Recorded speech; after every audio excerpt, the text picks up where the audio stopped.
আপনি কি জানেন লিওনেল মেসি ফুটবল ইতিহাসের প্রথম অধিনায়ক যে কিনা ইসরায়েলের বিপক্ষে ম্যাচ বাতিল করে জরিমানা গুনছেন?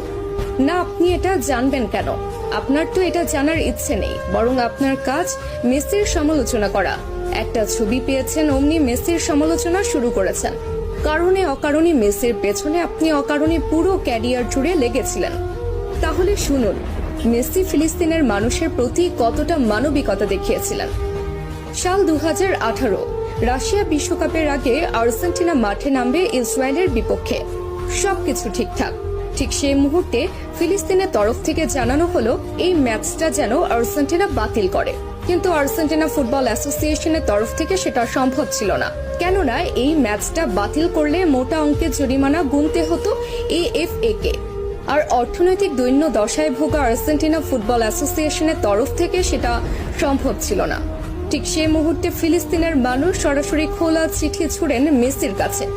আর্জেন্টাইন অধিনায়ককে অনুরোধ জানানো হয় ম্যাচটা যেন বাতিল করে, এবং মেসি তাদের অনুরোধে সাড়া দিয়ে ম্যাচ বাতিল করেন এবং নিজ পকেট থেকে জরিমানা পরিশোধ করেন আর্জেন্টাইন ক্যাপ্টেন।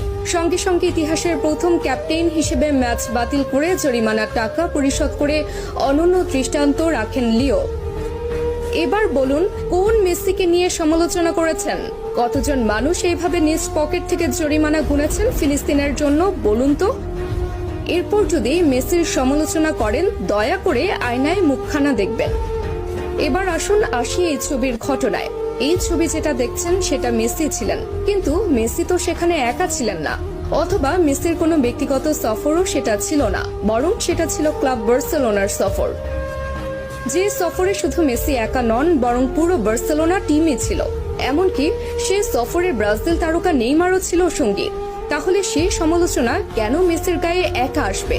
তাছাড়া প্রশ্ন আছে আরো একটা, সে সফরের জন্য ফিলিস্তিনের পক্ষ থেকে কোনো অনুরোধও জানানো হয়নি সফর বাতিল করার জন্য, অথবা ফিলিস্তিনিরাও সেই ছবি নিয়ে কখনো আপত্তি তুলেনি। কিন্তু যখন তারা মেসিকে অনুরোধ জানিয়েছে, সঙ্গে সঙ্গে মেসি সে অনুরোধে সাড়া দিয়েছে।